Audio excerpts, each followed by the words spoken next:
Hello everyone, welcome back to the channel.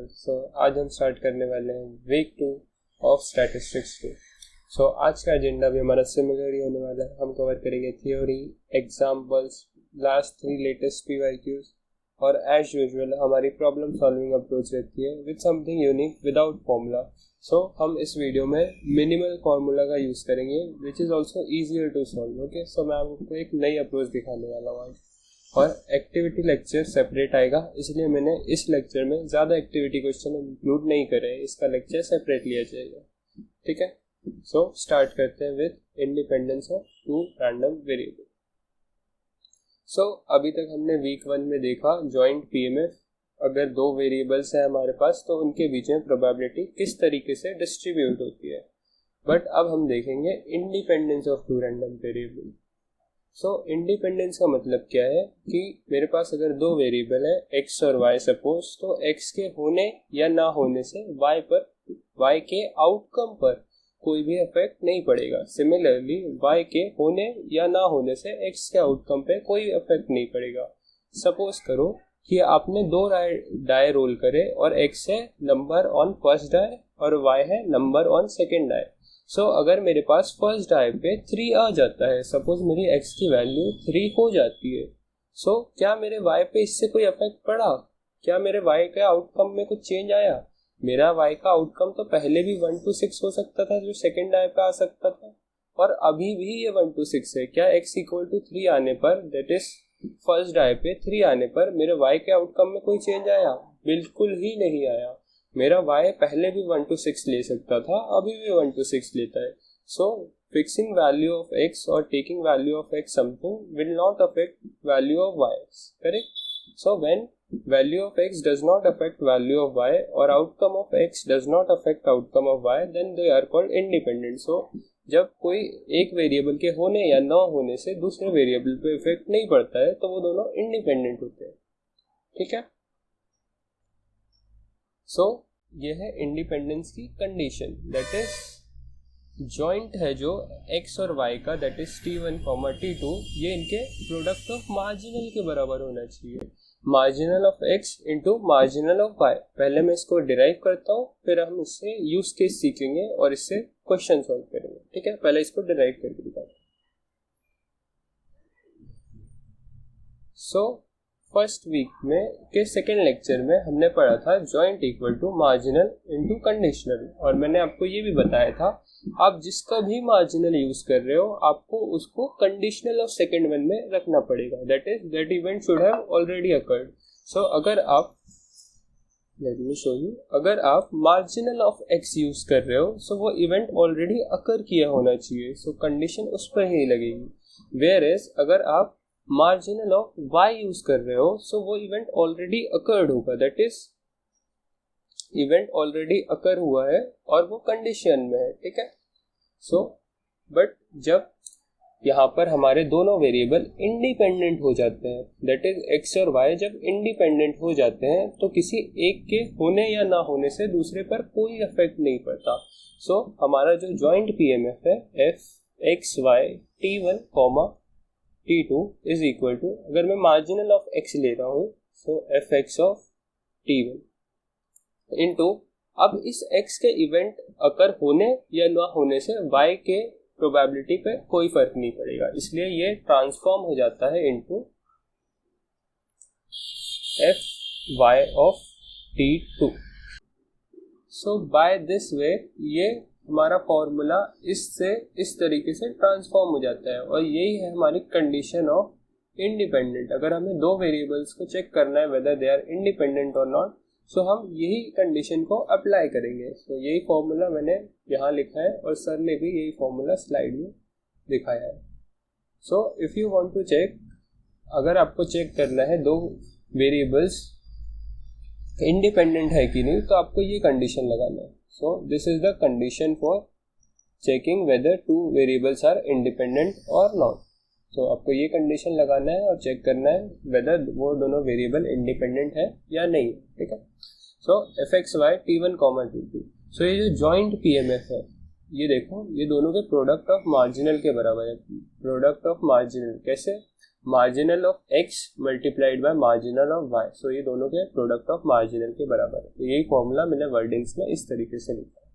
और एक और चीज़ होती है, दैट इज ये कंडीशन भी अगर आप चेक कर लेते हो तो ये भी सही है, इसमें पुट करके कंडीशनल पीएमएफ अगर मार्जिनल पीएमएफ के बराबर हो जाए, कैसे? सी, या हमारा जॉइंट था मार्जिनल इनटू कंडीशनल के बराबर, बट जब वेरिएबल्स इंडिपेंडेंट होते हैं तो ये ट्रांसफॉर्म हो जाता है into marginal of the second variable. मतलब एक का तो आपने मार्जिनल ऑलरेडी ले चुका होगा, और जो कंडीशन लगाई थी उसका मार्जिनल बन जाता है सेकंड वेरिएबल, ठीक है। सो ये it turns out to be बन जाता है as product of marginal only. So अगर आपका कंडीशनल मार्जिनल के बराबर हो रहा है तो ये इंडिपेंडेंस की कंडीशन फॉलो कर। So now as most of the जो जॉइंट पीएमएफ के क्वेश्चन होते हैं वो होता है टेबल बेस्ड, करेक्ट। सो जब आपको चेक करना होगा दो इंडिपेंडेंट वेरिएबल के बीच में, सो आपको कुछ ऐसा जॉइंट पीएमएफ का टेबल मिलेगा और आपको इसकी हर एक वैल्यू के बीच में चेक करना पड़ेगा वेदर दैट कंडीशन सेटिस्फाइड और नॉट, ठीक है। सो सारी वैल्यू के लिए चेक करना पड़ेगा। अगर इसमें से एक भी वैल्यू कंडीशन फेल कर जाती है तो it wouldn't be independent, okay, it will be not independent और रादर से इट वुड बी डिपेंडेंट, ठीक है। सो एक भी अगर वैल्यू कंडीशन फेल कर जाती है तो वो डिपेंडेंट हो जाएंगे, ना कि इंडिपेंडेंट, ठीक है। सो भैया कंडीशन तो बता दी और डिराइव भी कर दी, अब अप्लाई कैसे करते हैं, तो आ जाओ क्वेश्चन पे सीधे। सो हमें x1 and x2 भी two discrete random variable PMF this and this. So हमें एक पीएमएफ टेबल दे रखा है where x1 and x2 takes value t1 and t2, ठीक है। और उसी की बेसिस पे हमसे कुछ क्वेश्चन पूछे हैं और यहाँ पे एक अननोन वेरिएबल k भी है। सो सबसे पहले तो इसी को फाइंड आउट करते हैं। So obviously you know that total probability is equal to 1। So अगर मैं सारी प्रोबेबिलिटी ऐड कर दूँ तो मुझे 1 मिलना चाहिए। सो 1/4 कितने बार आ रहा है? 2 बार, करेक्ट। सो 2 टाइम्स है 1/4। 1/16 टाइम्स 1/16 कितने टाइम्स आ रहा है? 4 टाइम्स। सो 4 इंटू 1/16। और 1/8 कितने टाइम्स आ रहा है? 2 times. So 2 into 1/8 plus this variable k is equal to 1 as total probability is equal to 1। अब इसको सिंप्लीफाई कर लेते हैं। तो this would be 1/2 plus 1/4 plus this would be 1/4 again plus k is equal to 1। सही है। अब और सिंप्लीफाई करो तो 1/4 प्लस 1/4 हो जाएगा 1/2 और 1/2 प्लस 1/2 हो जाएगा 1। So 1 plus k is equal to 1। So हम यहाँ से बोल सकते हैं कि k की वैल्यू इज इक्वल टू 0 है। सो यहाँ छोटा सा मैं लिख लेता हूँ k इज इक्वल टू 0, ठीक है। अब हम ऑप्शंस पे चलते हैं।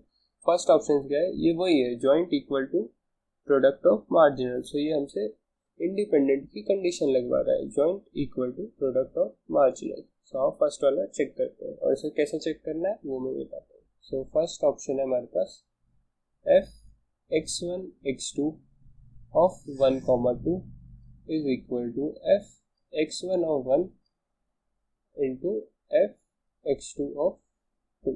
सही है। सो अब f x1 x2 of 1, 2 क्या होता है? Probability where x1 takes value 1, x2 takes value 2। So इस रो में हमारा x1 टेक कर रहा है वैल्यू 1 और x2 टेक कर रहा है वैल्यू 2। सो दोनों साथ में कब हो रहा है? ये यहाँ पर। So that is 1/4। So f x1 x2 of 1/2 की जो प्रोबेबिलिटी है वो है 1/4। सो f x1 टेक्स वैल्यू 1 और x2 टेक्स वैल्यू 2 की प्रोबेबिलिटी है 1/4। अब यहाँ क्या पूछा है? Marginal of x1 takes value 1 and marginal of x2 takes value 2। तो ये मार्जिनल है, मैंने मार्जिनल आपको निकालना सिखाया था, फिर से कर लेते हैं, ठीक है। सो मार्जिनल कैसे निकालते हैं? f x1 of 1। सो हम x1 को 1 फिक्स करेंगे, बाकी जो उसका सेकंड वेरिएबल है दैट इज x2 वो उसकी पूरी रेंज में वेरी करेगा। तो x2 की क्या रेंज होगी? That is 1, 2 and 3। सो कौन सी प्रोबेबिलिटी होगी जहाँ x1 फिक्स है और x2 उसके पूरे रेंज में. सो 1/4 1/4 0. ये फर्स्ट टाइम है इसलिए मैं केसेस बना दे रहा हूँ, अदरवाइज हम यहाँ से डायरेक्ट कर सकते हैं. So probability where x1 takes value t1, sorry x1 takes value 1, t1 लिख रहा हूँ, माफ कर देना. x2 takes value 1. Second condition है probability x1 takes value 1, x2 takes value 2. और थर्ड कंडीशन है x1 टेक्स वैल्यू 1 और x2 टेक्स वैल्यू 3. सो इसकी प्रोबेबिलिटी कितनी है? x1 जहां वैल्यू 1 ले रहा है और x2 जहां वैल्यू 1 ले रहा है वो है 1/4, और x1 जहां वैल्यू 1 ले रहा है और x2 वैल्यू 2 ले रहा है तो ये भी है 1/4, और जहां x1 वैल्यू 1 ले रहा है और x2 वैल्यू 3 ले रहा है वो है 0. सो आप तीनों को ऐड कर दो. सो ये आ जाएगा 1/4 प्लस 1/4 दैट इज 1/2. सो हमें f x1 ऑफ 1 की वैल्यू मिल गई that is 1/2. So f x1 of 1 की वैल्यू है 1/2. अब हमें फाइंड करना है f x2 ऑफ 2 की value. So f x2 of 2 का मीनिंग क्या है? जहां पर हम x2 को 2 फिक्स कर दें. सो अगर मैं x2 वेरिएबल को 2 फिक्स कर देता हूँ that is this row. So x1 कहाँ से कहाँ तक वेरी कर सकता है? x1 1 वैल्यू ले सकता है, 2 वैल्यू ले सकता है, 3 वैल्यू ले सकता है. तो कौन सी प्रोबेबिलिटीज में लूंगा? जहां पर x2 2 होगा, x1 1 होगा, x2 2 होगा, x1 2 होगा और x2 2 होगा और x1 3 होगा. सो ये तीनों प्रोबेबिलिटीज में लूंगा. ठीक है. सो ये टोटल कितनी हो जाती है? 1/8 प्लस 1/8 1/4, 1/4 प्लस 1/4 दैट इज 1/2. ठीक है. इसमें प्रॉब्लम होगी तो बता देना, अगली बार से थोड़ा सा डिटेल में सॉल्व कर देता है. ठीक है. सो ये भी हो गया 1/2. So is 1/2 into 1/2 obviously it is 1/4. So first option is obviously correct. कोई प्रॉब्लम है इसमें? हो नहीं. ओके. सो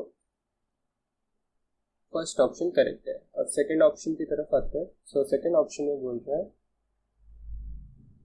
f x1 x2 takes value 1, 3 ये बराबर आना चाहिए f x1 ऑफ 1 के इंटू f x2 ऑफ 3 के. सो अब देखो जहां x1 वैल्यू 1 ले रहा हो और x2 वैल्यू 3 ले रहा हो उनका joint. So joint probability where x1 takes value 1 and x2 takes value 3. So x1 value 1 ले रहा है और x2 वैल्यू 3 ले रहा है. तो ये k है और k था हमारा 0. सो 0 इज इक्वल्स टू, ऑब्वियसली यहाँ कुछ ना कुछ प्रोबेबिलिटी आएगी तो ये इक्वल टू 0 नहीं होगा, पर मैं पूरा सॉल्व कर देता हूँ. So f x1 of 1, so x1 equal to 1 ये वाली होगी मार्जिनल की, और हम x2 को पूरा वेरी करेंगे दैट इज 1 2 3. सो अगेन ये होगा 1/4 प्लस 1/4 प्लस 0 दैट इज 1/2. सो ये हो जाएगा 1/2. और f x2 ऑफ 3, सो हम यहाँ x2 ऑफ 3 को फिक्स कर देंगे और x1 को उसकी पूरे रेंज में वेरी करेंगे. सो हमें 3 वैल्यू मिलेगी, एक ये और एक ये. So 1/16 plus 1/16 that is 1/8 plus 0 that is 1/8. So is 0 equal to 1/16? Obviously no. So ये गलत है. सो ये ऑप्शन गलत हो जाएगा. अब मैं आपको बाकी होमवर्क देता हूँ. आपको ये सारे एक एक के लिए चेक करना है. 1 1 1 2 1 3 2 1 2 2 2 3 3 1 3 2 3 3. अगर ये सारे ये कंडीशन सेटिस्फाई करते तो होता ये इंडिपेंडेंट, बट अभी ये वाला जो फैक्टर है ये इस कंडीशन को सेटिस्फाई नहीं कर रहा है. So this would B not independent, क्योंकि अगर एक भी नहीं करेगा तो आप उसको डायरेक्टली बोल सकते हो नॉट इंडिपेंडेंट. और अगर इंडिपेंडेंट होना है तो सारे के सारे व्हेन आई मीन इट, सो सारे के सारे शुड फॉलो दैट कंडीशन. ठीक है. एक भी फॉलो नहीं करता है तो वो नॉट इंडिपेंडेंट हो जाएंगे. सो ये सही होगा और ये ऑप्शन गलत हो जाएगा. सो आई होप ये समझ आया होगा. So now we will start with independence of multi random variable. अभी तक हम इंडिपेंडेंस ऑफ 2 रैंडम वेरिएबल देख रहे थे, बट इसी को अगर आप एलोंगेट कर दो फॉर n रैंडम वेरिएबल्स तो भी चीज़ें सेम ही रहेगी. दैट इज जॉइंट, जितने भी वेरिएबल्स का आप जॉइंट ले रहे हो वो उनके प्रोडक्ट ऑफ मार्जिनल के बराबर आना चाहिए.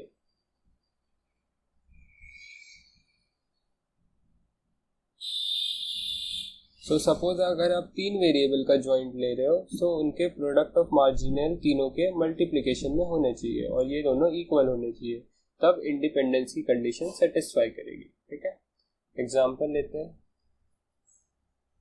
एग्जाम्पल में IID यूज हो रहा है, सो जस्ट मैं IID पढ़ाता हूँ और फिर हम इस एग्जाम्पल में वापस आते हैं। ठीक है, सो जस्ट नेक्स्ट टॉपिक है हमारा IID और उस पर फिर वापस आते हैं। अब ये IID का फुल फॉर्म क्या होता है? IID का फुल फॉर्म होता है independent and identically distributed. Independent का मैंने आपको मतलब बता दिया, एक फंक्शन के होने या ना होने से दूसरे फंक्शन पर कोई इफेक्ट नहीं पड़ता। आइडेंटिकली डिस्ट्रीब्यूटेड का क्या मतलब होता है? दैट अगर आपके दो वेरिएबल है, सपोज x और y, अगर आप इन दोनों को चेक करना चाहते हो whether these are independent and identically distributed, so ये आइडेंटिकल जब होंगे जब दोनों सेम डिस्ट्रीब्यूशन फॉलो कर रहे होंगे, सेम डिस्ट्रीब्यूशन फॉलो कर रहे होंगे।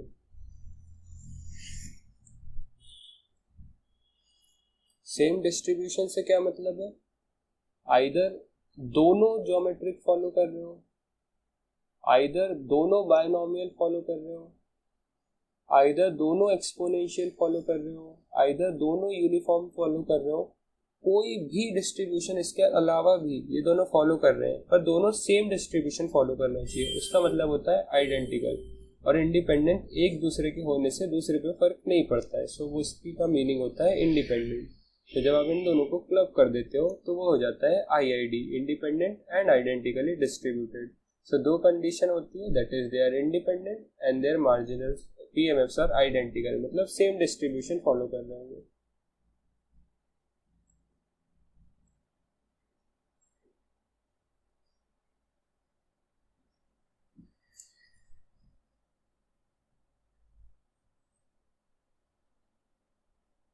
ओके, सो पहले मैं आपको वो एग्जांपल कराता हूँ और फिर हम इसके क्वेश्चन करते हैं। So let's get back to the x1 to x10 IID है। IID मतलब एग्जैक्टली सेम है, x1 और x2 में कोई फर्क नहीं है, इनकी एक्सपेक्टेड वैल्यू वेरिएंस सब कुछ सेम होगा। एक्सपेक्टेड वैल्यू वेरिएंस के बारे में ऐसा डायरेक्टली नहीं बोल सकते, but expected value and money of the things would be same. ठीक है, सो क्या होता है जब IID गिवन होता है तो आप इन सबको सेम कंसिडर कर सकते हो। सो आप x1 को भी x मान लो, x2 को भी x मान लो, x3 को भी x मान लो और x10 को भी x मान लो। या तो आप किसी एक वेरिएबल भी बोल सकते हो, x1 x10 के बराबर है, x2 भी x10 के बराबर है, x3 भी x10 के बराबर है और x10 भी x10 के बराबर है। मतलब इनकी सारी जो प्रॉपर्टीज होती है वो मैच करती है। सो इससे फायदा ये होता है, हमें 10 वेरिएबल के बदले कैलकुलेट करने के बदले हम एक वेरिएबल का कैलकुलेट करते हैं और उसको 10 से मल्टीप्लाई कर देते हैं, क्योंकि बाकी सारी चीजें तो सेम ही होगी। ठीक है, सो अब क्वेश्चन सॉल्व करते हैं।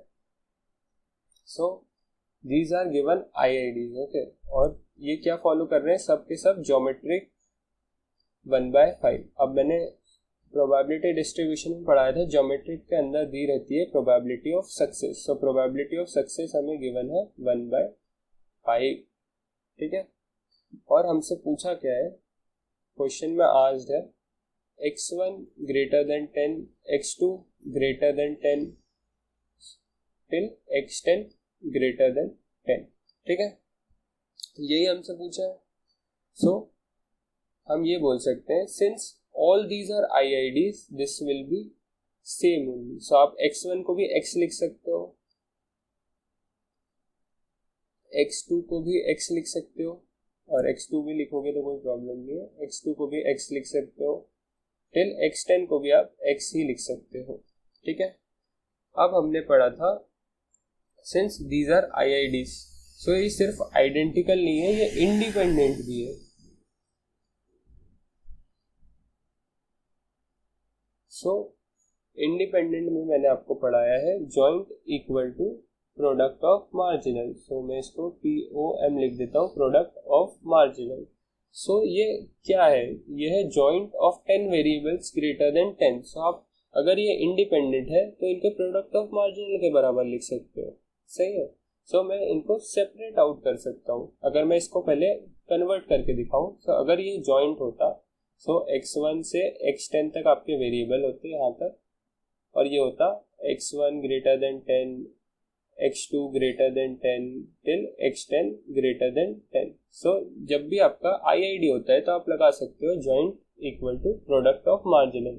सो प्रोडक्ट ऑफ मार्जिनल आपका कैसा दिखता, f x1 of x1 greater than 10 into f x2 greater than 10 similarly till 10 तक, है ना, x10 ग्रेटर देन 10। सो ये कंडीशन होती। सो अब इसको प्रोबेबिलिटी के टर्म्स में ही डायरेक्ट लिख लेते हैं। सो प्रोबेबिलिटी x, सो सभी x1 x2 x10 सब सेम होंगे, उनकी सारी प्रॉपर्टीज सेम होगी। क्यों? बिकॉज दे आर IIDs, तो मैं सबको x लिखूंगा।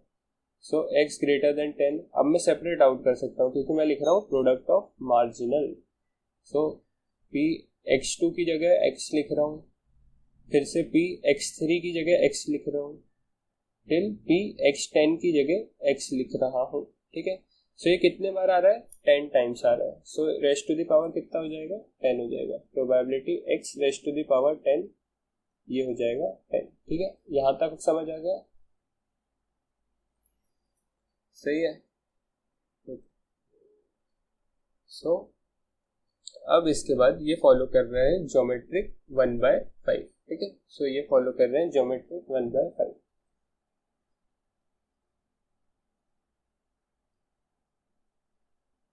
सो जब मैंने प्रोबेबिलिटी डिस्ट्रीब्यूशन पढ़ाया था तब मैंने आपको इसकी इनइक्वालिटी पढ़ाई थी कि अगर ज्योमेट्रिक में आपको दिखता है p g of p that is probability greater than किसी वैल्यू x से, तो इसकी प्रोबेबिलिटी होती है 1 minus p raise to the power x। ठीक है, सो ये इनइक्वालिटी का फॉर्मूला मैंने वहाँ डिराइव करा है और पढ़ाया भी है, तो वहाँ से पढ़ नहीं है ऑब्वियसली, है ना, ये प्रीरिक्विजिट है। सो यहाँ भी सिमिलर कंडीशन बनी है, ये ज्योमेट्रिक फॉलो कर रहा है और p ग्रेटर देन 10 है। सो यहाँ x की वैल्यू हमारे पास 10 है। ठीक है, सो यहाँ पर क्या फॉर्मूला लगेगा, 1 minus this p is probability of success. So probability of success हमें दिया है 1/5। रेस्ट टू द पावर कितना होगा, ये value raised to the power x हो रहा है, तो रेस्ट टू द पावर ये 10 होगा, और ऑलरेडी हमारे पास क्या था, एक रेस्ट टू द पावर 10 था।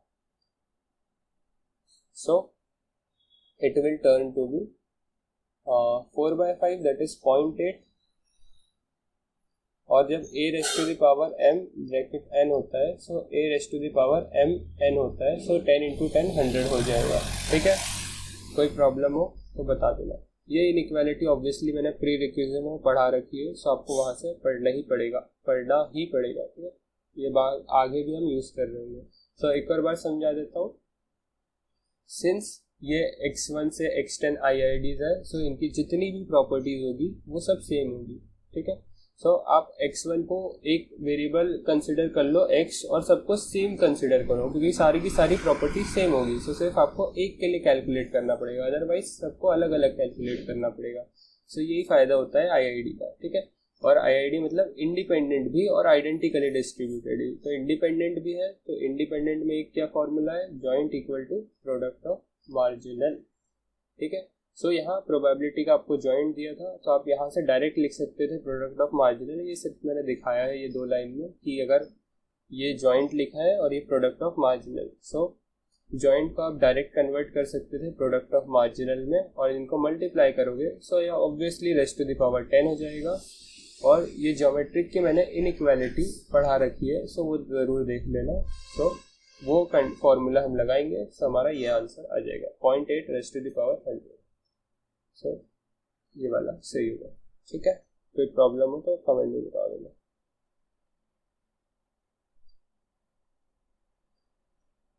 चलो, तो IID का थोड़ा बहुत आइडिया तो अब लग ही गया होगा। ठीक है, सो इस पे एग्जाम्पल तो ऊपर ही हो गया, और भी अच्छा ये इसका एग्जाम्पल है। ठीक है, सो पहले IID के ऊपर एक क्वेश्चन कर लेते हैं। सो ये PYQ May 24 का बहुत रिसेंट PYQ है। So the question says x1 x2 x3 be an IID following binomial 5,0.5। So 3 values है x1 x2 x3, 3 वेरिएबल्स है जो IID फॉलो कर रहे हैं और बाइनोमियल डिस्ट्रीब्यूशन फॉलो कर रहे हैं, और वो IIDs है। और उसी के बेसिस पे हमसे पूछा है what is the probability that exactly 1 out of the 3 random variable takes value greater than 4. Okay, so let's solve this. So पहले तो मैंने आपको सिखाया था प्रोबेबिलिटी डिस्ट्रीब्यूशन वाली वीडियो में बाइनोमियल में हमें क्या क्या गिवन होता है. सो बाइनोमियल में होता है n, p. n represents number of trial और p probability of success. So number of trials हमें दिए है 5 और प्रोबेबिलिटी ऑफ सक्सेस हमें दी है 0.5, दैट इज 1/2. इसको आप ऐसा समझ सकते हो कि आपने 5 बार कॉइन फ्लिप करे, so number of trials is 5 और प्रोबेबिलिटी ऑफ हेड ले लो या प्रोबेबिलिटी ऑफ टेल को आपने डिफाइन करा as success which is 0.5, that is 1/2. आप उससे कंपेयर कर सकते हो, एक एनालॉग बना सकते हो. ठीक है, तो अब मेन क्वेश्चन स्टार्ट होता है. हमसे क्या पूछ रहा है, probability that exactly 1 out of the 3 random variable, that is x1, x2, x3 में से exactly 1 of the random variable takes value greater than 4. So क्या क्या cases बनेंगे, x1 takes value greater than 4, so exactly 1 है ना, सिर्फ एक की greater than 4 होना चाहिए, तो बाकी सारे that is x2 या तो लेस हो सकता है या तो इक्वल टू हो सकता है, क्योंकि ये ग्रेटर है तो ये इक्वल टू तो 4 हो ही सकता है ना, बाकी ग्रेटर नहीं हो सकता, ये इक्वल टू तो हो ही सकता है. ठीक है, और x3 भी similar less than equal to 4 हो सकता है. सेकंड कंडीशन क्या बनेगी, x1 इस बार लेस देन इक्वल टू 4 हो जाए पर इस बार x2 ग्रेटर देन 4 हो जाए, क्योंकि एक ही हो सकता है. सही है, तो इस बार फिर x3 लेस देन 4 हो जाएगा, लेस देन इक्वल टू 4 हो जाएगा. थर्ड कंडीशन क्या है, x1 भी लेस देन इक्वल टू 4 हो जाए, x2 भी लेस देन इक्वल टू 4 हो जाए और x3 ग्रेटर देन 4 हो जाए. इक्वल टू क्यों ले रहे हैं, क्योंकि सिर्फ एक ग्रेटर का बोला है, not greater than equal to. तो अगर x1 ग्रेटर देन 4 हो जाता है तो x2 लेस देन या इक्वल टू 4 तो हो ही सकता है, ग्रेटर थोड़ी हो रहा है 4 से, इसलिए. तो अब हम IID का फायदा उठाएंगे कि तीनों IIDs है, सो ये प्रोबेबिलिटी जो तीनों की निकलेगी वो सेम ही रहेगी. सो हम एक की कैलकुलेट करेंगे, सपोज मैं इसकी कैलकुलेट करता हूँ, इस वाले कंडीशन की, इस जॉइंट की, और मैं इंटू 3 कर दूंगा ताकि मुझे आंसर इजीली मिल जाए. ठीक है, सो इसको यहाँ ले लेते हैं. सो IID है, सो आइडेंटिकली डिस्ट्रीब्यूटेड भी है और इंडिपेंडेंट भी है. सो जब भी इंडिपेंडेंट आए आप क्या लगा सकते हो, joint equal to product of marginal, POM लिख दे रहा हूं मैं यहाँ. सही है, सो यहाँ मुझे 3 वेरिएबल का जॉइंट दिया है, दैट इज x1, x2 और x3. सो मैं इनके प्रोडक्ट ऑफ मार्जिनल के बराबर लिख सकता हूँ इसको, x1 it is greater than 4, माफ कर देना, into probability x2 less than equal to 4 into probability x3 less than equal to 4. सही है, कोई प्रॉब्लम नहीं ना, बढ़िया. तो ये 3 कंडीशन अब मैंने लिख ली, इनको प्रोडक्ट ऑफ मार्जिनल के बराबर. अब हम ये तीनों फॉलो कर रहे हैं binomial distribution. So binomial distribution की प्रोबेबिलिटी का फॉर्मूला होता है NCR, probability of success raised to the power R, और probability of failure raised to the power n-r. ये फॉर्मूला ना यूज करके लॉजिक भी यूज कर सकते हो, ये मैंने प्रोबेबिलिटी डिस्ट्रीब्यूशन में समझाया है. ठीक है, so probability that x1 takes value greater than 4. So आपके पास नंबर ऑफ ट्रायल्स कितने हैं, आपके पास number of trials 1, 2, 3, 4, 5. So x1 takes value greater than 4, तो इससे ज्यादा होना चाहिए, मतलब क्या, x1 इक्वल टू 5 ही होगा. सही है, क्योंकि उसके आगे एक ही नंबर है. So probability x1 equal to 5. So अब आप इसमें ये फॉर्मूला लगा सकते हो. सो टोटल कितने टर्म्स है, 5 है. आपने सिलेक्ट कितने करे, 5 ही करे. प्रोबेबिलिटी ऑफ सक्सेस 0.5 गिवन है बाइनोमियल में, R की वैल्यू 5 है, 1 माइनस प्रोबेबिलिटी ऑफ सक्सेस फिर से 0.5 है, और n की वैल्यू भी 5 है और R की वैल्यू भी 5 है. So anything raised to the power 0 will become 1 only, है ना. तो 5 0.5 रेस्ट टू द पावर 5 और ये हो जाएगा 1, और 5 से 5 भी 1 होता है, तो आप इसको लिखो ना लिखो फर्क नहीं पड़ता है. ठीक है, 1 into 0.5 raised to the power 5 into 1. ठीक है, यहाँ तक समझ आया, कोई प्रॉब्लम नहीं. x1 इक्वल टू 5 क्यों लिया, x1 ग्रेटर देन 4 था, अगर ग्रेटर देन 4 है तो लास्ट टर्म बची क्योंकि 5 ही ट्रायल्स से, तो ग्रेटर देन 4 है तो यहाँ भी डिस्क्रीट की बात हो रही है, तो 5th ही टर्म बचेगा ना, 5th ट्रायल ही बचेगा, उसके आगे कुछ है ही नहीं। अगर 6th होता तो ले लेता, बट रेंज ही 5 तक है। अब आती है हमारी दूसरी, और सेकेंड और थर्ड ऑलमोस्ट सेम है, बस वैल्यू डिफरेंट है, तो IID है तो मैं सेम ही लिख दूंगा, ठीक है। तो एक का कैलकुलेट कर लेते हैं, probability x2 is less than equal to 4। So फिर से नंबर लाइन बनाओ, देखो 1 2 3 4 5। सो इन्होंने बोला है लेस देन इक्वल टू 4, तो 4 को भी इंक्लूडेड करना है, तो 1 से लेके 4 तक सब इंक्लूडेड होगा। 3 2 ये सारी की प्रोबेबिलिटी हमें ऐड करना पड़ेगा, पर इतनी सारी प्रोबेबिलिटी के फॉर्मूले बाइनोमियल में लगाना अच्छा नहीं लगेगा, है ना। सो हम क्या कर सकते हैं, ये जो टोटल है 1 से 5, हमें पता है टोटल प्रोबेबिलिटी कितनी होती है, टोटल होती है 1। अगर मैं ये टोटल से 4 तक की प्रोबेबिलिटी माइनस कर दूं, सॉरी टोटल में से मुझे निकालना है लेस देन 4 की, ठीक है। एक सेकेंड दे दो।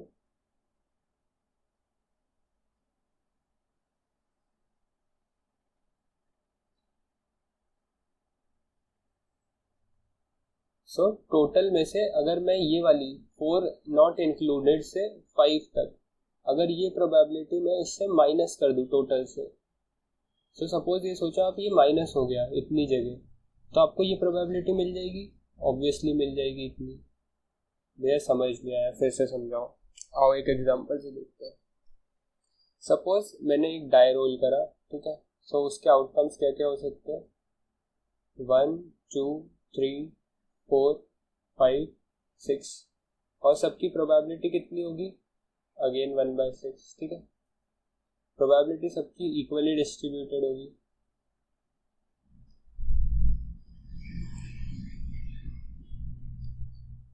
तो अगर मैं आपसे पूछ लूं कि ये x value should be less than equal to 4, ठीक है, तो जो ये x वैल्यू ले सकता है वो होना चाहिए, मैंने आपसे पूछ लिया probability x should be less than equal to 4, तो इसमें आप क्या क्या केसेस लोगे, probability x equal to 1 plus probability x equal to 2 plus probability x equal to 3 क्योंकि ये छोटा है, और लास्ट में इक्वल टू भी है तो probability x equal to 4।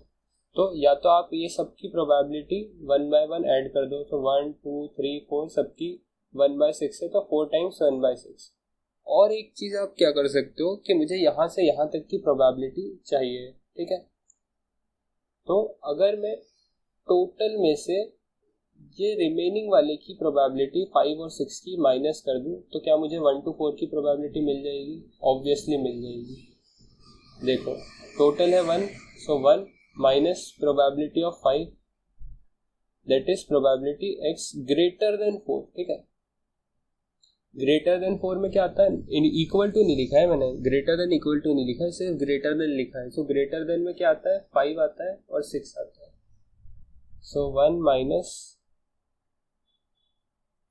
probability x of 5 plus probability x equal to 6. So this would be 1 minus, ये भी 1/6 है, ये भी 1/6 है, तो ये 2/6 हो जाएगा, और 1 minus 2/6 है 4/6 हो जाएगा।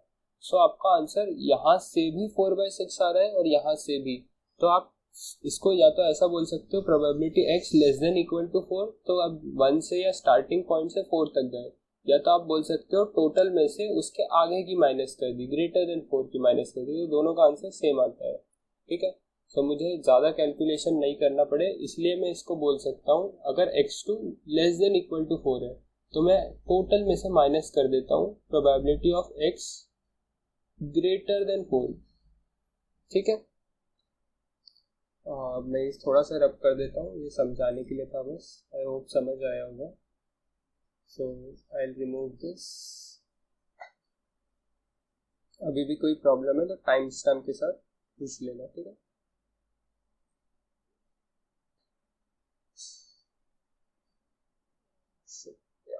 फाइन। सो ये भी मुझे सेम प्रोबेबिलिटी देगा, और x2 ग्रेटर देन 4 का क्या मतलब है, इक्वल टू 5 ही होना है क्योंकि डिस्क्रीट की बात चल रही है। कंटिन्यूस की बात करते तो इसके बीच की सारी वैल्यू लेना पड़ता, पर अभी डिस्क्रीट है, ठीक है। और बायनोमियल में डिस्क्रीट ही मिलेगा। 1 minus probability x raised to the power x greater than 4, तो x ग्रेटर देन 4 को लिख सकते हैं आप प्रोबेबिलिटी x2 इक्वल टू 5, ठीक है। और हमने ऑलरेडी निकाल के रखी है यहाँ x1 इक्वल टू 5 की, तो x2 इक्वल टू 5 की भी सेम रहेगी क्योंकि IIDs है यार, तीनों सेम है, सही है।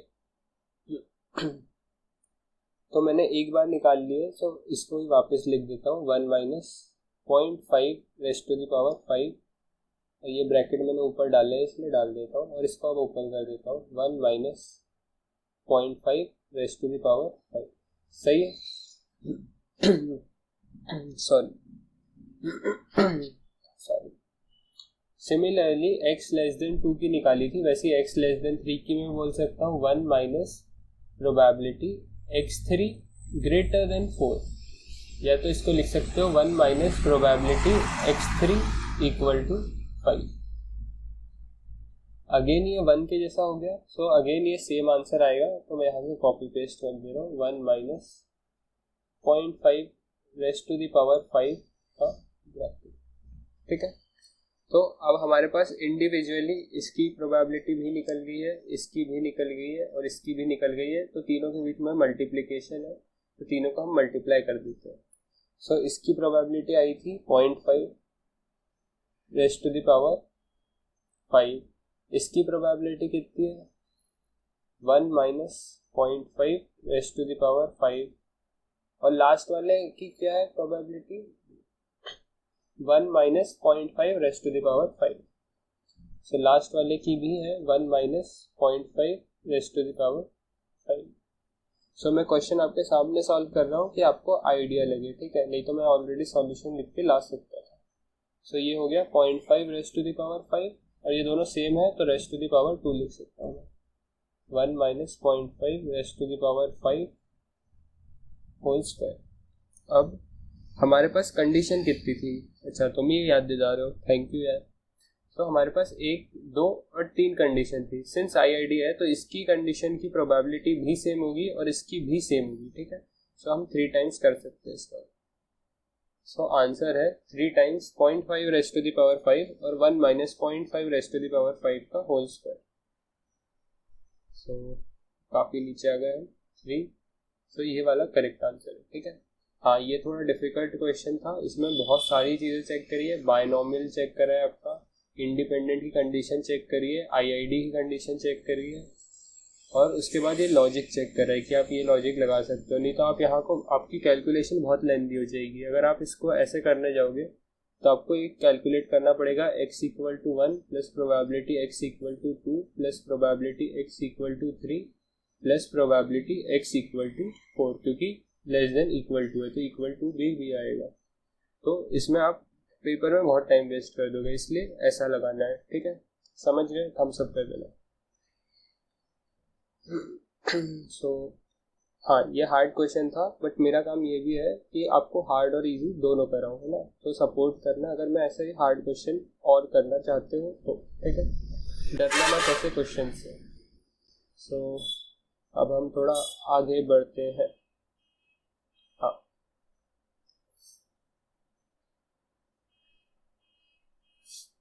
सो एक मेमोरीलेस प्रॉपर्टी ऑफ ज्योमेट्रिक है, ये वाली तो मैंने कल ही डिराइव करवा दी थी, सॉरी कल बोल रहा हूँ, ज्योमेट्रिक डिस्ट्रीब्यूशन या प्रोबेबिलिटी डिस्ट्रीब्यूशन की वीडियो में मैंने ये ऑलरेडी कवर कर चुका हूँ, ये सेकेंड वाली अब यहाँ कर देते हैं।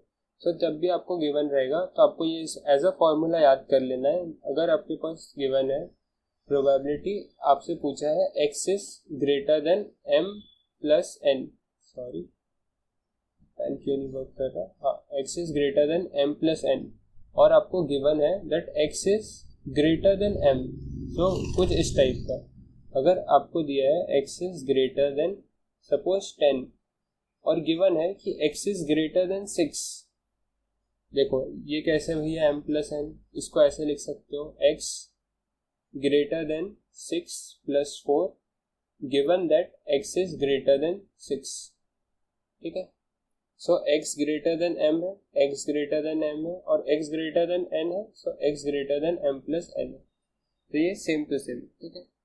सो ऐसे इसको पहचानना है। तो जब भी ये चीज़ दी रहेगी तो आप इक्वेशन सॉल्व करने के लिए, सर ने डेराइव करा है, मैं इस डेरिवेशन में नहीं जाऊँगा, सिर्फ फार्मूला याद रखना है, एक अच्छा फार्मूला है। Probability x greater then n calculate कर लो तो ये जो चीज़ें हैं ये इक्वल है, ठीक है। तो आपको सिर्फ इतना करना पड़ेगा, आपको बहुत सारी कंडीशनल प्रोबेबिलिटी से बच जाओगे, ठीक है। तो आपको सिर्फ इतना कैलकुलेट करना है, probability of x greater then this value n। सो इसका क्वेश्चन है मेरे पास एक्टिविटी में, तो मैं वो करा देता हूँ। अच्छा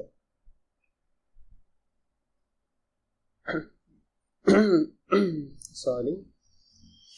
So suppose a random experiment consists of rolling a fair die until 6 appears.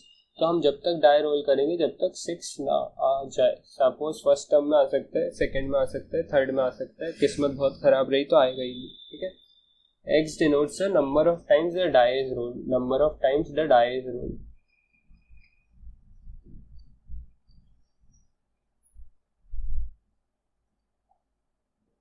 ठीक है, number of time die is rolled. Suppose 6 not appear until the 6th throw. तो 6 नहीं आ रहा है 6th थ्रो तक, 1 2 3 4 5 6, तो 6th रो तक, sorry.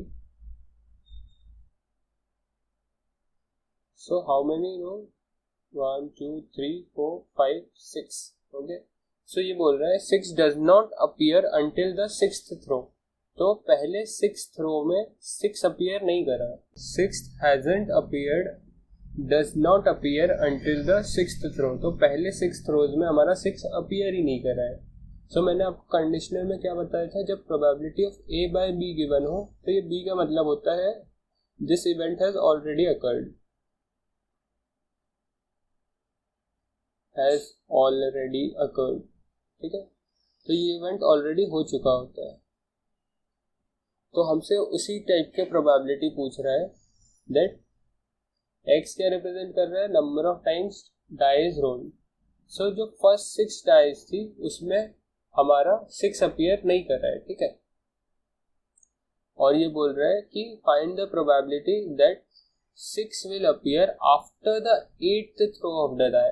So after the 8th throw के बाद ये कहीं भी अपीयर कर सकता है, या तो 9 पे, या तो 10 पे, या 11, या 12, या तो इन्फिनिटी। सो x ग्रेटर देन 8, और x ग्रेटर देन 6 क्यों लिया, क्योंकि 6th डाई तक अपीयर नहीं करा है, इसके बाद कहीं भी कर सकता है, 7th 8 9 10। So this has already occurred. और हमसे पूछ रहे हैं कि 8th के पहले अपीयर नहीं करे, उसकी प्रोबेबिलिटी बता दो, ठीक है। सो आई होप ये क्लियर होगा। सो अब इसको हमारे फॉर्मूले से मैच करो, probability x greater than m plus n। तो मैं इसको उसी स्टाइल में लिखता हूँ, 6 plus 2 given x is greater than m, so x is greater then 6। तो देखो ये है m और ये है n। सो बस ये कुछ नहीं करना है, probability of x greater then 2 आपको कैलकुलेट करना है, सही है। So probability of x greater then 2 calculate करना है, तो मैं इसको लिख सकता हूँ 1 माइनस प्रोबेबिलिटी। सो ऑब्वियसली अब 6th आना चाहिए, सो 6 फर्स्ट डाई पे आ सकता है, सही है। सो x ग्रेटर देन 2 पूछा है, तो सपोज ये 2 है फर्स्ट डाई, तो ज्योमेट्रिक का मिनिमम वैल्यू, आप कोई आउटकम परफॉर्म ही नहीं करोगे तो वैल्यू कैसे आएगी, सही बात है। कोई इवेंट परफॉर्म ही नहीं करोगे तो आउटकम कैसे आएगा, तो एटलीस्ट एक ट्रायल तो होना ही चाहिए ज्योमेट्रिक के लिए, ठीक है। सो ये पूछ रहा है x की ग्रेटर देन 2 होने की प्रोबेबिलिटी। सो अगर मैं टोटल में से x की 1 होने की प्रोबेबिलिटी और 2 होने की प्रोबेबिलिटी ये सब्ट्रैक्ट कर देता हूँ तो मुझे यही प्रोबेबिलिटी मिल जाएगी, यही मैंने ऊपर भी समझाया था। तो अगर मैं इसमें से ये सब्ट्रैक्ट कर दूँ, that is probability x takes value 1 plus probability x takes value 2। अगर मैं ये सब्ट्रैक्ट कर देता हूँ तो मुझे यही सेम प्रोबेबिलिटी मिल जाएगी। और फर्स्ट 4 वीक तक हम डिस्क्रीट की ही बात करने वाले हैं, ठीक है। So 1 minus probability x equal to 1 बताओ अब मुझे। सो फर्स्ट डाई पे ही हमारा 6 आ जाए, उसकी क्या प्रोबेबिलिटी है, सो 1/6 है। फर्स्ट एक डाई रोल करा, उस पर 6 आने की क्या प्रोबेबिलिटी है, 1/6 है। Obviously 1/6 plus x equal to 2, मतलब हमारा जो सेकेंड डाई है उस पे 6 आ जाए। सही बोल रहा हूँ? Number of times the die is rolled, so 2 बार हमें डाई रोल करना पड़े, ठीक है। सो इसकी प्रोबेबिलिटी कितनी है 6 आने की? यहाँ पर या तो फर्स्ट पे जाए या सेकंड पे जाए। फर्स्ट पे नहीं आना चाहिए, जब भी 2 बार डाई रोल होगा। अगर फर्स्ट पे ही 1/6 आ जाता, सॉरी मैं फिर से समझाता हूँ इसको। सो हमें 2 बार डाई क्यों रोल करना पड़ रहा है? क्योंकि यहाँ हमें फेलियर मिला होगा। अगर यहाँ ही मेरे पास 6 आ जाता तो मैं 2 बार डाई रोल ही क्यों करता, मैं तो वहीं रुक जाता ना, ऑब्वियसली। सो यहाँ मेरा 6 छोड़ के कुछ और आया होगा, सो उसकी प्रोबेबिलिटी 5/6, और दूसरे पे मेरे पास 6 आया होगा तो उसकी प्रोबेबिलिटी 1/6। सो 5/6 इंटू 1/6, जब तक मेरा काम पूरा नहीं होता मैं प्रोबेबिलिटी मल्टीप्लाई करता हूँ, ये मैंने समझाया था परम्यूटेशन कॉम्बिनेशन में। सो ये हो जाएगा 5/36, ठीक है। सो 5/36 यहाँ प्लस कर सकता हूँ मैं, और 5 इसको मैं 6 से मल्टीप्लाई डिवाइड कर देता हूँ एलसीएम लेने के लिए। थोड़ी सी स्पेस कम है, काम चला लेगा। सो 6 5 11 हो जाएगा, और नीचे हो जाएगा 36। सो ये हो जाएगा 25/36, दैट विल बी योर 5/6 का होल स्क्वायर, ठीक है। 5 का स्क्वायर 25, 6 का स्क्वायर 36। सो 5/6 का होल स्क्वायर, ये ऑप्शन करेक्ट होगा। आई होप इसमें कोई प्रॉब्लम नहीं होगी तो कमेंट में पूछ लीजिए। So now we will start with sum of 2 random variable.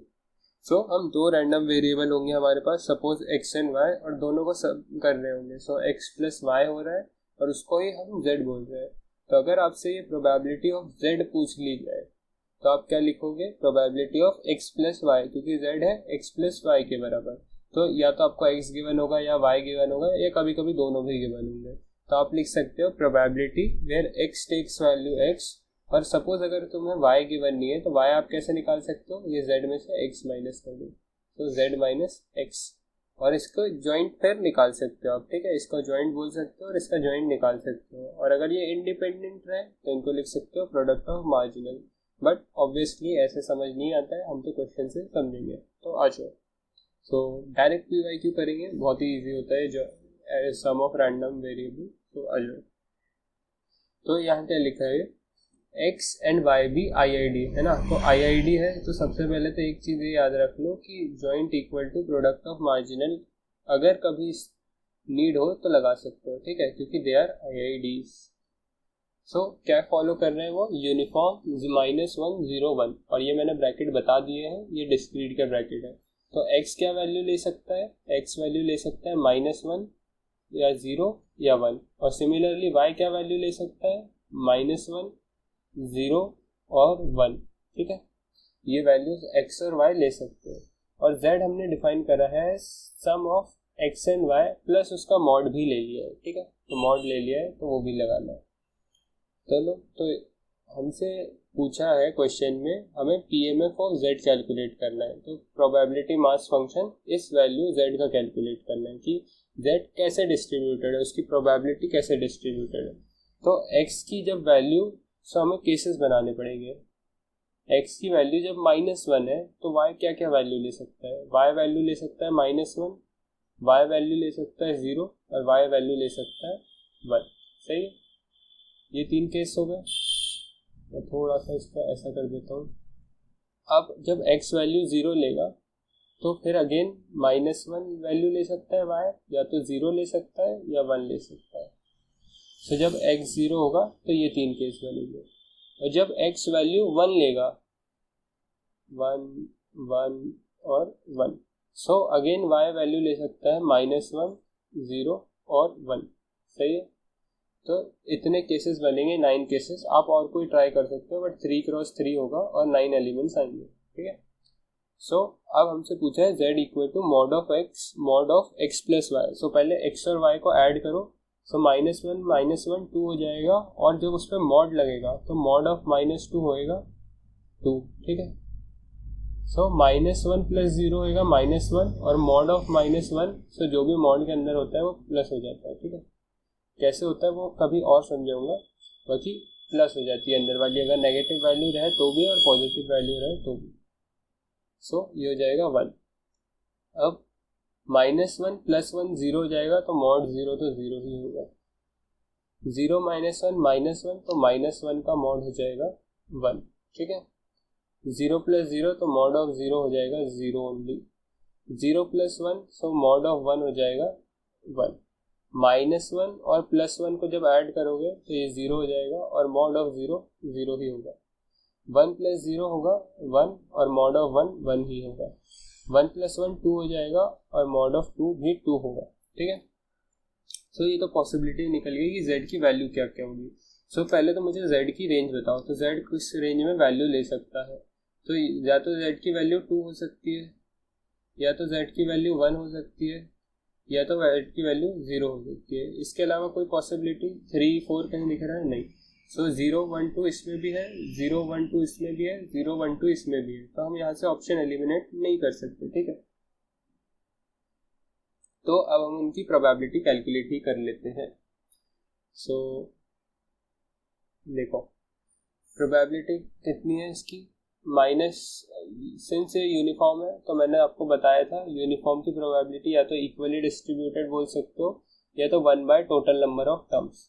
So x की वैल्यू लेने की प्रोबेबिलिटी 1/3, और सिमिलरली y की एक कोई भी वैल्यू लेने की प्रोबेबिलिटी 1/3।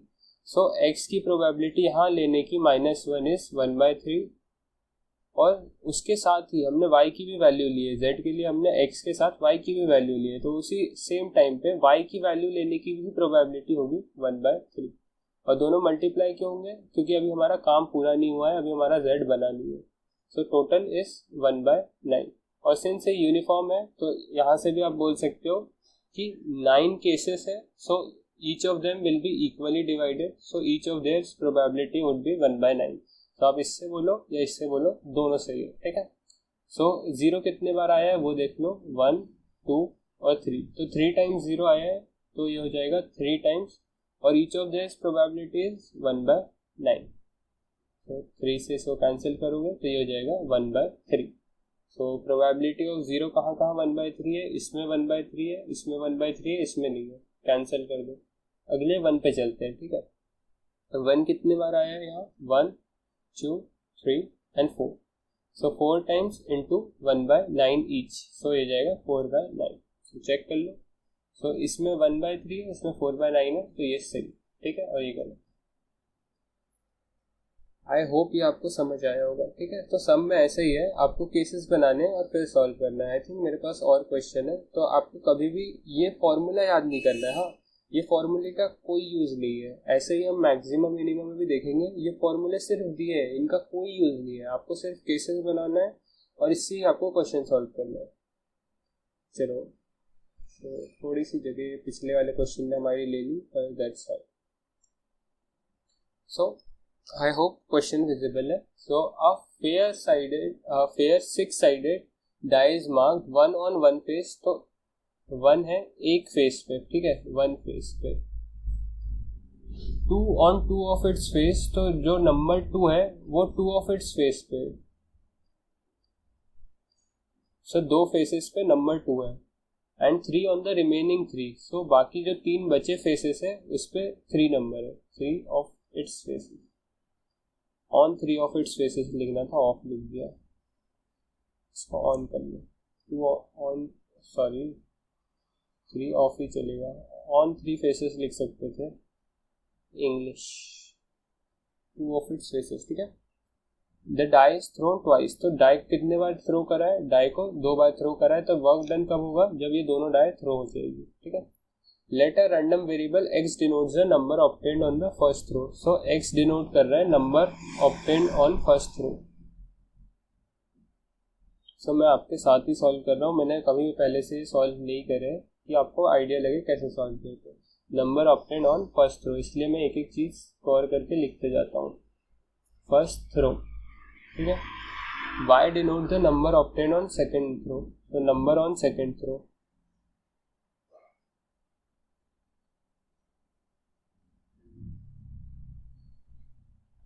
और क्या बोला है, ये आ गया z इक्वल टू x plus y, z equal टू एक्स प्लस वाई, तो ये है sum of two random variables, सही है।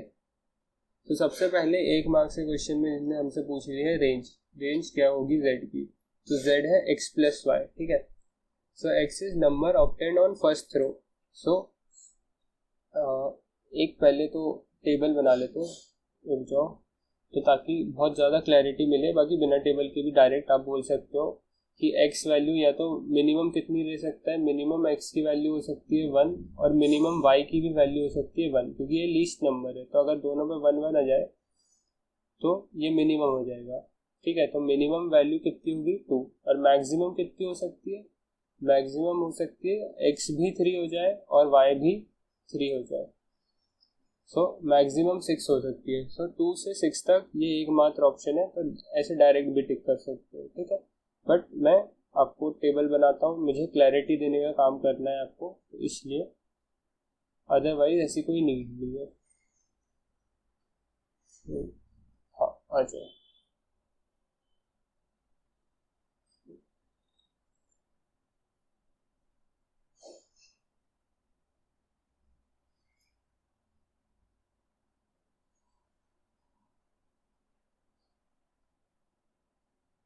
एक सेकेंड दे देना, मैं थोड़ा पार्ट ट्रिम कर दूंगा। जैसे मैंने टेबल बना लिया है, तो अब आवाज है। सो यहाँ पे मैं लिखता हूँ x और यहाँ पे लिखता हूँ y। तो x क्या क्या वैल्यू ले सकता है, एक फेस पे 1 था तो वो वैल्यू 1 ले सकता है, 2 फेसेस पे वैल्यू क्या थी 2, और रिमेनिंग 3 फेसेस पे क्या थी वैल्यू 3। सो फर्स्ट थ्रो पे ये सारे नंबर ऑब्टेन कर सकते हैं, और सेकेंड थ्रो पे भी, क्योंकि डाइस तो सेम ही है, सो यही सेम आउटपुट ऑब्टेन कर सकते हो आप सेकेंड थ्रो पे भी, सही है। सो मिनिमम वैल्यू क्या होगी 1,1। सो z क्या हो जाएगा मिनिमम, z मिनिमम हो जाएगा 1 + 1 दैट इज 2, सही है। और z मैक्सिमम कहाँ होगा, यहाँ, that is 3 + 3 that is equal to 6। So range वाले का आंसर क्या होगा 2 to 6, ठीक है। अब आते हैं मेन क्वेश्चन पे, प्रोबेबिलिटी z = 3। अब आपसे पूछ लिया है प्रोबेबिलिटी z = 3। z का मतलब क्या है, z का मतलब है x + y, याद रखना, ठीक है।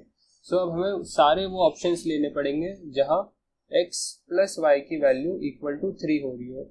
सो यहाँ 1 + 1 2, 1 और 2 ये 3 हो जाएगा, ठीक है। मैं डॉट मार्क कर रहा हूँ सिर्फ, 1 और 2 ये भी 3 हो जाएगा। अब यहाँ 2 और 1 ये भी 3 हो जाएगा, सही है। सो 2 और 2 नहीं, 2 और 2 नहीं, 2 3 नहीं, ये 2 और ये वाला 1 ये भी 3 हो जाएगा, सही है।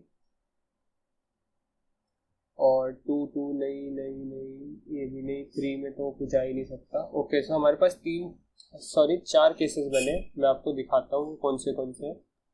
सो प्रोबेबिलिटी z = 3, इसके क्या क्या केसेस बने, probability where x takes value 1, y takes value 1। So अगर दोनों वैल्यूज 1 1 ले लेते हैं तो दोनों का ऐड करके, 1 1 नहीं, y को 2 करना है मुझे, है ना, ये वाला। सो 2 + 1 3 हो जाएगा। प्रोबेबिलिटी, मैंने x1 बोला तो ये वाला है, ठीक है। x1 और y = 2 ये है। x जब 1 होगा तो y एक और 2 है, ये वाला ऑप्शन, ठीक है। तो ये और ये वाले अलग है, ठीक है, कंफ्यूज मत होना, ये अलग है और ये अलग है, ठीक है। 2 अलग अलग 2 है क्योंकि हमारे पास डाई है। और क्या हो सकता है, प्रोबेबिलिटी x2 हो जाए और y1 हो जाए, सो ये वाला, ठीक है। और फिर से x2 हो जाए पर ये दूसरा वाला, और y1 हो जाए। सो हमें ये सारे काउंट करना पड़ेगा, ठीक है। सो 4 केसेस है, और टोटल कितने केसेस बन सकते हैं, ये 6 रो है, ये 6 रो है, तो 36 केसेस बन सकते हैं। तो फेवरेबल बाय टोटल लगाओ, 4 केसेस फेवरेबल है और टोटल कितने केसेस है 36। सो 4 9 are 36, so this would be 1/9। so 1/9 is our correct answer। So sum of two random variable में कभी भी फॉर्मूला नहीं लगाना है, सिर्फ और सिर्फ केसेस बनाना है और केसेस के बेस्ड पे आंसर देना है, ठीक है। समझ गए होंगे आई होप। सो 2 PYQ हम इसके कर चुके हैं। तो आगे बढ़े, चलो अब हम स्टार्ट करते हैं 1-to-1 एंड many-to-1 फंक्शन।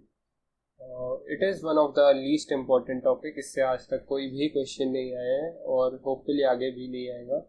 सो इसको छोड़ भी सकते हो बट सिलेबस में इसलिए मैं कवर करते रहूँ, ठीक है। सो 1-to-1 फंक्शन क्या होते हैं, जब एक इनपुट के लिए, एक यूनिक इनपुट के लिए एक यूनिक आउटपुट मिले तो उसको बोलते हैं हम 1-to-1।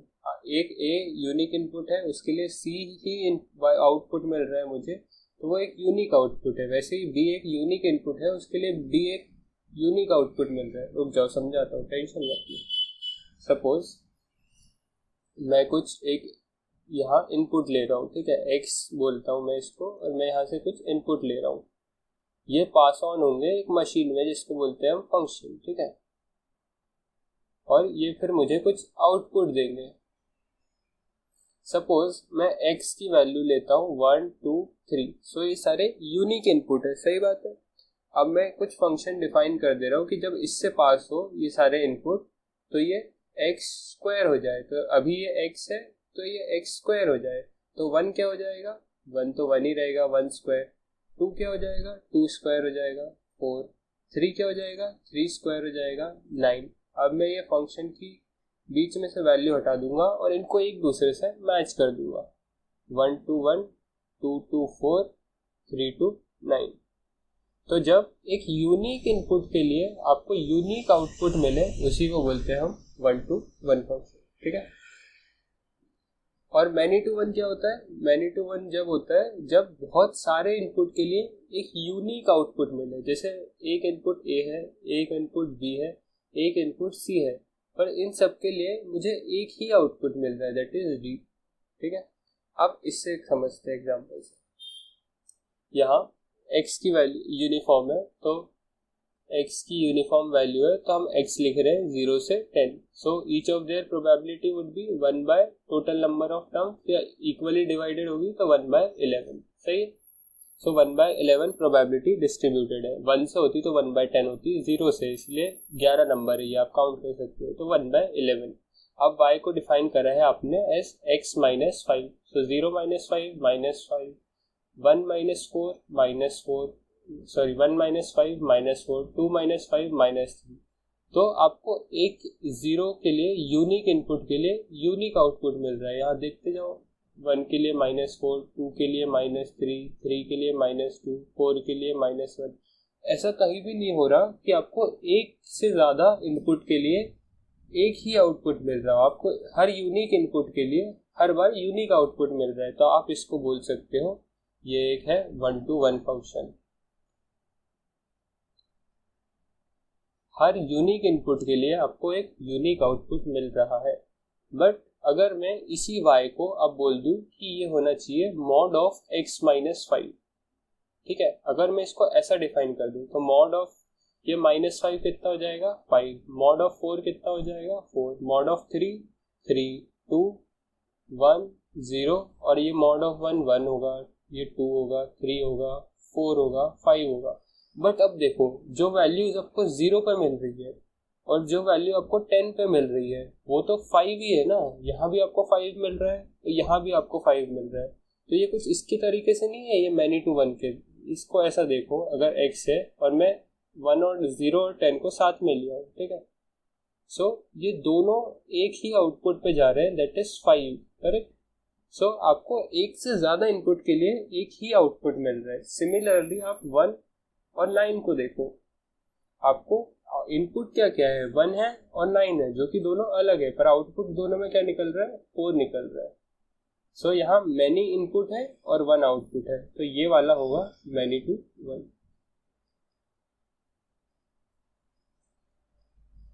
सो आई होप आपको ये समझ आ गया होगा, बहुत ईजी था। तो अब हम चलते हैं आगे, और ये one of the most important topics of the chapter, और सबको ऑलमोस्ट सबको ये डिफिकल्ट लगता है, बट आज के बाद नहीं लगे तो टेंशन बिल्कुल मत लो। सो स्टार्ट करेंगे with minimum and then will go to maximum. सबको डिफिकल्ट इसलिए लगता है क्योंकि फॉर्मूला बहुत बड़ा है। मैं आपको फॉर्मूला लगाने ही नहीं दूंगा, बिना फॉर्मूला लगाए हम क्वेश्चन सॉल्व करेंगे। सो हमें minima and maxima of two random variable find करना है. So suppose x and y दो रैंडम वेरिएबल है, तो हमें उनकी मिनिमम वैल्यू फाइंड करनी है. ठीक है. सो अगर हमें उनकी मिनिमम वैल्यू फाइंड करनी है और हम उसको एज अ फंक्शन z बोल देते हैं. ठीक है, एज अ फंक्शन z बोल देते हैं. सो अगर इससे देखे जाओ तो एक बार x वैल्यू z ले रहा है, y वैल्यू z ले रहा है. ये चलो एक थोड़ी देर बाद समझाता हूँ, पहले एग्जांपल लेता हूँ. Suppose x can take value 0 1 2. ठीक है, x 3 वैल्यू ले रहा है, इसको भूल जाओ, अब भी समझाऊंगा. और y वैल्यू ले रहा है 3 4 5 ले लेता हूँ, 2 भी ले लेता हूँ. ठीक है, तो ये है. ठीक है, और मैंने z as a function define कर दिया कि minimum of x comma y होना चाहिए. सही है, अभी तक कोई दिक्कत नहीं. तो मैं थोड़ा सा इसको क्लोज कर लेता हूँ, जूम इन कर लेता हूँ, सॉरी.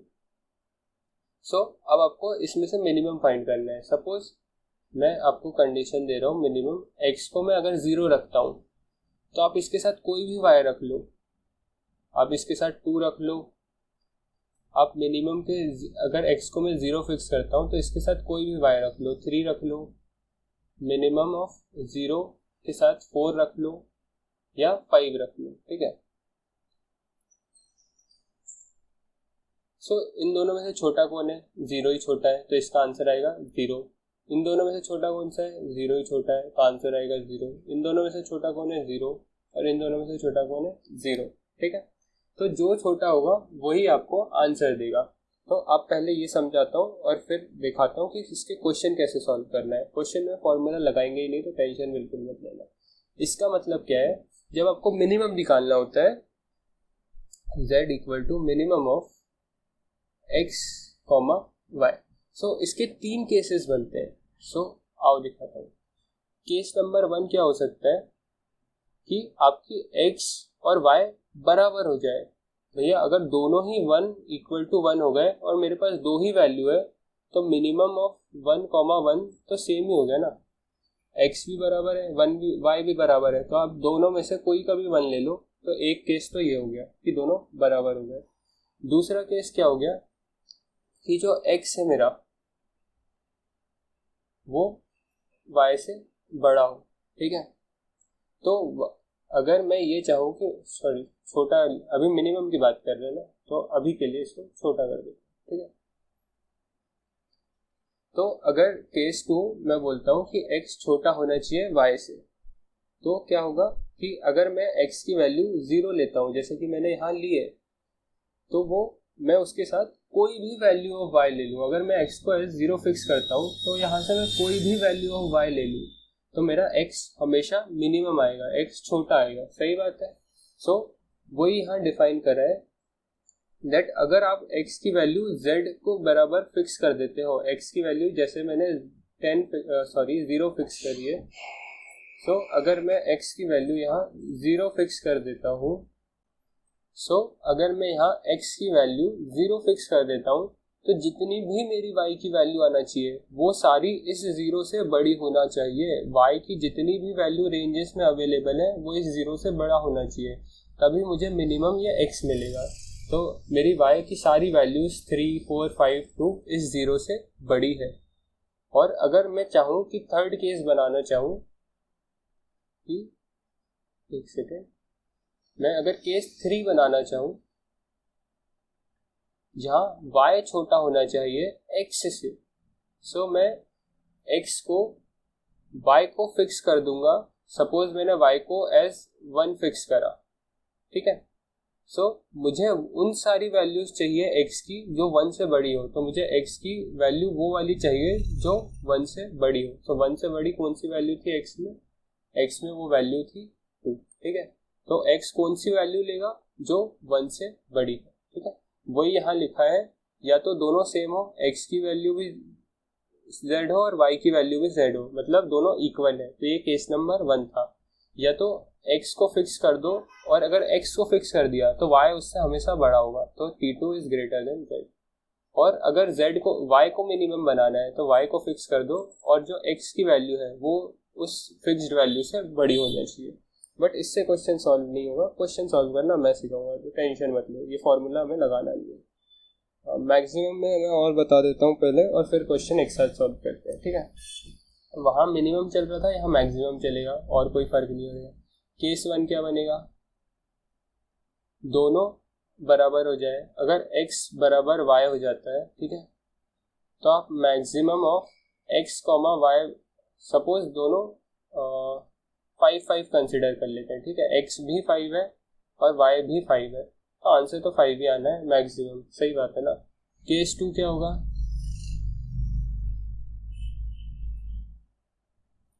सपोज x बड़ा है y से, ठीक है, x बड़ा है y से, तो मैक्सिमम हम वो वैल्यूज लेंगे x की जो y से हमेशा बड़ी हो, ठीक है। सो हम x की वैल्यू 6 लेंगे तो y की वैल्यू 4 लेंगे, अगर हम x की वैल्यू 10 लेंगे तो y की वैल्यू 3, 2, मतलब इससे छोटी होना चाहिए। जब आप ये वैल्यू जब आप फिक्स कर रहे हो x की, तो जितनी भी वैल्यूज आप यहाँ y की लो, ये सारी छोटी होना चाहिए। अगर x को मैं as 6 फिक्स कर देता हूँ, ठीक है, तो मैं यहाँ y की रेंज में जो भी वैल्यूज x की वैल्यू से छोटी है वो सारी ले सकता हूँ। सपोज मेरा x वेरिएबल सिर्फ 6 वैल्यू ले रहा है, ठीक है, ये ब्रैकेट आएगा, और y वैल्यू ले रहा है 3, 4 और 7, ठीक है, बड़ी वैल्यू भी ले सकता हूँ। तो हमारे मैक्सिमम में दो कौन से केस आएंगे, ये वाले, जहाँ x आपने फिक्स करा तो y उससे छोटी वैल्यू ही लेगा, ठीक है, 7 वाली नहीं लेगा। ये इसके अगले केस में आएगा जहां y बड़ा हो जाता है x से, ठीक है। सो थर्ड केस क्या होगा, जहां y बड़ा हो जाए x से। So case number 3, y is greater then x, ठीक है। सो यहाँ कौन सा होगा मैक्सिमम, यहाँ कौन सी पॉसिबिलिटी लेंगे, जहां y x से बड़ा है, तो y 7 हो जाएगा और x 6 हो जाएगा, ठीक है। सो y बाद में लिखाएंगे, x y हो रहा है, सो फंक्शन ऐसा ही डिफाइन था, sorry. So probability x takes value 6 और y टेक्स वैल्यू 7 हो जाएगा, यहाँ बड़ा क्योंकि हमारा y 7 है, सो इसको मैक्स लिख रहा हूँ मैं, प्रोबेबिलिटी क्यों लिख रहा हूँ, ठीक है। सो y बड़ा होगा और x छोटा होगा, तो यही 3 केसेस बन सकते हैं, ठीक है। सो अगर ज़्यादा कुछ समझ नहीं आया है तो कोई टेंशन वाली बात नहीं है, मैंने पहले ही बोल दिया था कि हम फॉर्मूले से क्वेश्चन सॉल्व नहीं करेंगे। तो आओ कैसे सॉल्व करना है क्वेश्चन वो समझाते हैं। सो मैंने जितने PYQs आए थे ऑलमोस्ट 3-4 रिसेंट टर्म में, वो सारे इंक्लूड कर लिए, और अगर आपको लगता है तो मैं और भी करा दूंगा इस पे, है ना, बट इम्पोर्टेंट टॉपिक है, सो अच्छे से करते हैं मैंने। सो ये जनवरी 2024 का क्वेश्चन है। So a fair die is thrown, I hope visible होगा, थोड़ा सा स्क्रॉल किया, हाँ हो गया। So a fair die is thrown 2 times independently, ठीक है, इंडिपेंडेंटली मतलब दिमाग में एक ही चीज आना चाहिए, joint equal to product of marginal, ठीक है। यूज हो ना हो वो अलग बात है, बट इंडिपेंडेंटली देख के ये याद जरूर आना चाहिए, ठीक है। x1 क्या रिप्रेजेंट करता है, number obtained on first throw, तो फर्स्ट थ्रो पे जो भी नंबर आएगा उसको x1 रिप्रेजेंट करता है। x2 क्या रिप्रेजेंट करता है, number obtained on second throw, तो सेकंड थ्रो पे जो भी नंबर आया है वो x2 रिप्रेजेंट करता है, ठीक है। और हमें इन्होंने बोला है कि एक z लेना है जो कि है डिफाइंड है मैक्सिमम ऑफ x1, x2। सो मैं टेबल बना देता हूँ, और थोड़ा सा मैं फास्ट फॉरवर्ड या स्किप कर दूंगा जब तक मैं टेबल बनाता हूँ, तो टेंशन मत लेना, ट्रिम कर दूंगा वो पार्ट। हाँ, सो हमारा टेबल रेडी है, और बहुत ही बेकार बनाया है क्योंकि जल्दी जल्दी बनाया है। यहाँ x1 लिख देता हूँ, यहाँ x2 लिख देता हूँ। सो हमने क्या करा है, fair die is thrown 2 times, तो हमारा काम क्या है, 2 बार डाई रोल करिए। सो फर्स्ट डाई पे क्या क्या वैल्यू आ सकती है, रेंज बताओ, 1, 2, 3, 4, 5, 6, सही है।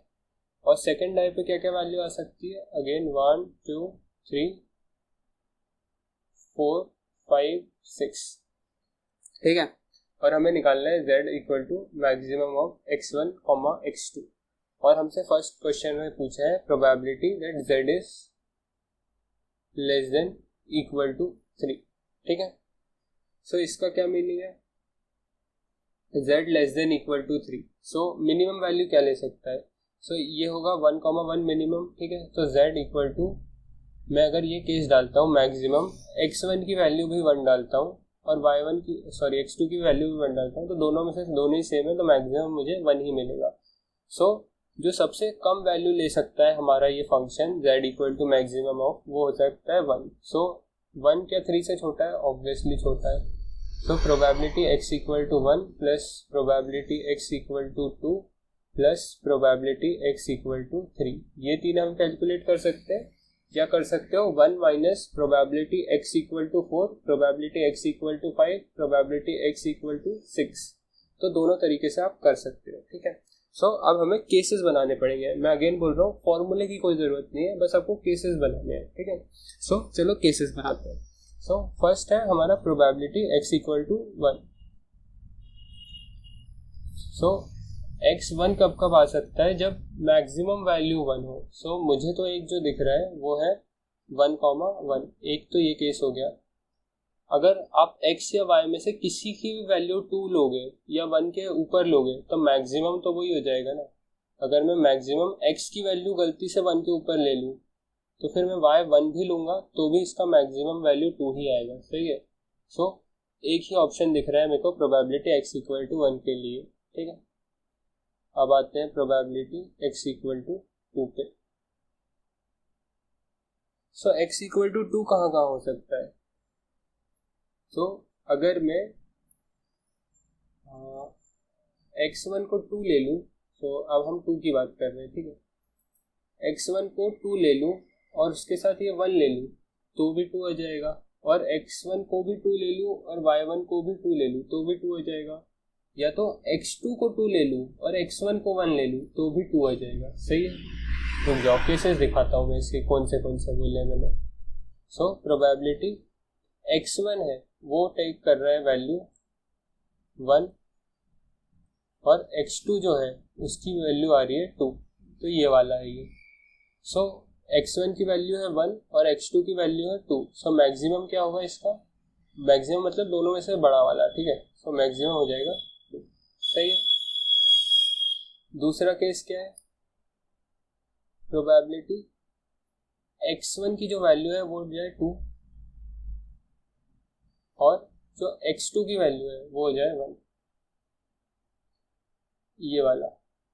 x1 की वैल्यू 2 और x2 की वैल्यू 1। सो अगेन एक की वैल्यू 2 है और एक की वैल्यू 1 है, तो मैक्सिमम कितना आ जाएगा? मैक्सिमम आ जाएगा हमारा 2, सही है, कोई दिक्कत नहीं। और थर्ड केस है क्या है? दोनों बराबर हो जाए, दैट इज 2 2, x1 भी 2 आ जाए और x2 भी 2 आ जाए। सो ऑब्वियसली दोनों ही मैक्सिमम होंगे, तो मैक्सिमम लिखा जाएगा 2 ओनली। सो मुझे 2 के तो ये 3 केसेस ही दिख रहे हैं, मतलब x में वैल्यू बढ़ाओगे तो बढ़ जाएगा, y में वैल्यू बढ़ाओगे तो भी बढ़ जाएगा, मैक्सिमम फंक्शन है ना, ठीक है। सो अब इसके थर्ड पार्ट पर जाते हैं, that is probability x equal to 3, सही है। सो अब मुझे बता दो x इक्वल टू 3 कहाँ कहाँ हो रहा है। मैं 2 वाले थोड़ा सा हटा रहा हूँ, तो 3 कहाँ कहाँ होगा? सो x1 की वैल्यू हम 3 ले लें और x2 की वैल्यू 1 ले लें तो काम कर जाएगा, बिल्कुल कर जाएगा। x1 की वैल्यू अगेन 3 ले ले और x2 की वैल्यू 2 ले ले तो भी काम कर जाएगा। x1 की वैल्यू 3 ले ले और x3 की वैल्यू भी 3 ले ले तो भी काम कर जाएगा। इस बार x2 की वैल्यू 3 ले ले और x1 की भी 1 ले ले तो काम कर जाएगा। x2 की वैल्यू 3 ले ले और x1 की वैल्यू 2 ले ले तो भी काम कर जाएगा। तो ये इस टाइप का कुछ पैटर्न बन रहा है मैक्सिमम के लिए, है ना। हर बार बनता है कि नहीं मुझे नहीं पता, बट अभी के लिए बन रहा है। 2 में हमने यहाँ देखा था, 1 में हमने यहाँ देखा था क्योंकि वो एक ही था, है ना। 2 में यहाँ देखा था और 3 में। ये हर बार बनता है कि नहीं ये मुझे नहीं पता, बट आपको केसेस बनाने हैं, ठीक है। तो प्रोबेबिलिटी x इक्वल टू 3 के लिए मुझे ये सारे केसेस दिख रहे हैं। सो क्या मैं इनको लिखूं या नहीं लिखूं? चलो जल्दी जल्दी लिख ही देता हूँ यार, है ना। सो मैं इनको छोटे छोटे में लिख देता हूँ। सो फर्स्ट जो x1 है उस पर 3 आ जाए और x2 पे 2 आ जाए। दूसरा वाला क्या हो सकता है? फर्स्ट थ्रो पे 3 आ जाए, सेकंड थ्रो पे 2 आ जाए। थर्ड क्या हो सकता है? दोनों पे 3 आ जाए। फोर्थ वाला क्या हो सकता है? फर्स्ट जो है थ्रो है उस पे 1 आ जाए पर सेकंड थ्रो पे 3 आ जाए। और लास्ट क्या हो सकता है, फर्स्ट थ्रो पे 2 आ जाए पर लास्ट थ्रो पे सेकंड थ्रो पे 3 आ जाए। सो इसके मुझे 5 केसेस दिख रहे हैं। इसके हमने कितने कैलकुलेट करे थे, 1 2 3। सो इसके 3 केसेस है और इसके 1 केसेस है। सो 1 3 हो गया कितना, 4 और 5 9, और टोटल कितने केसेस बन सकते हैं, 36। 6 6 36। तो फेवरेबल बाय टोटल लगा दो।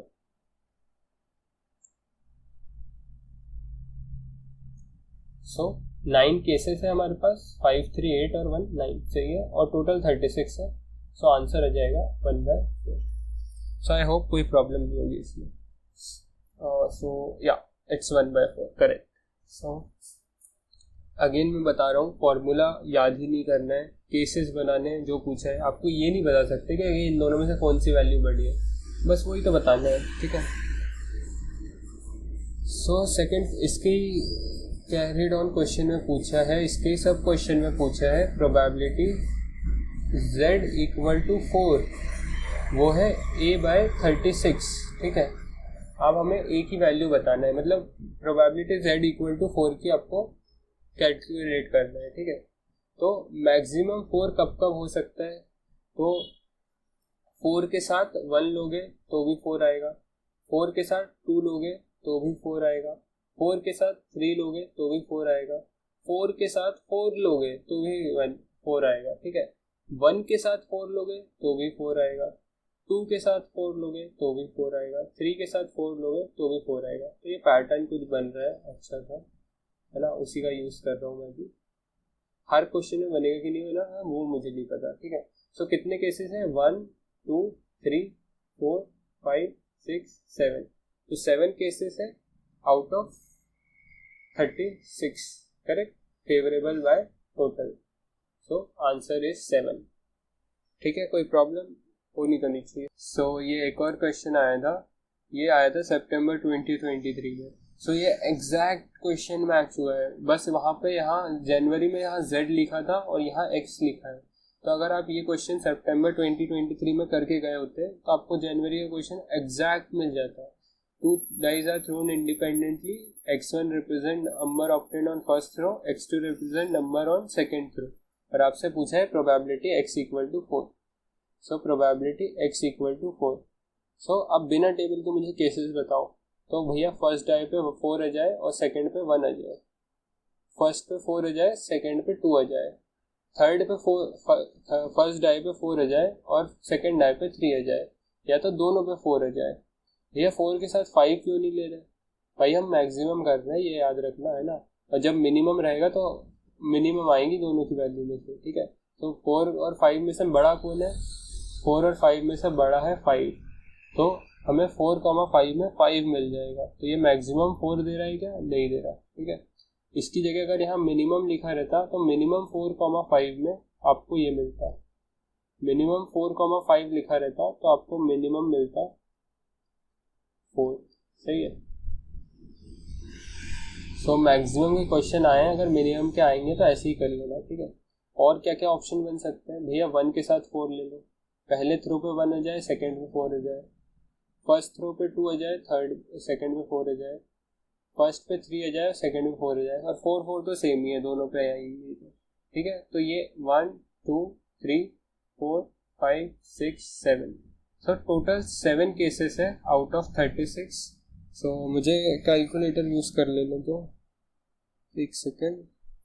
7 divided by 36, so it is 0.19, ठीक है। 19444 जा रहा है, तो 0.19 which is the middle answer. तो ये ऑब्वियसली करेक्ट होगा, मिडिल वाला करेक्ट रहता है, बाकी रेंज दी रहती है, ठीक है।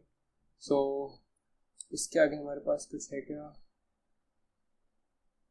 नहीं। So this was our last question.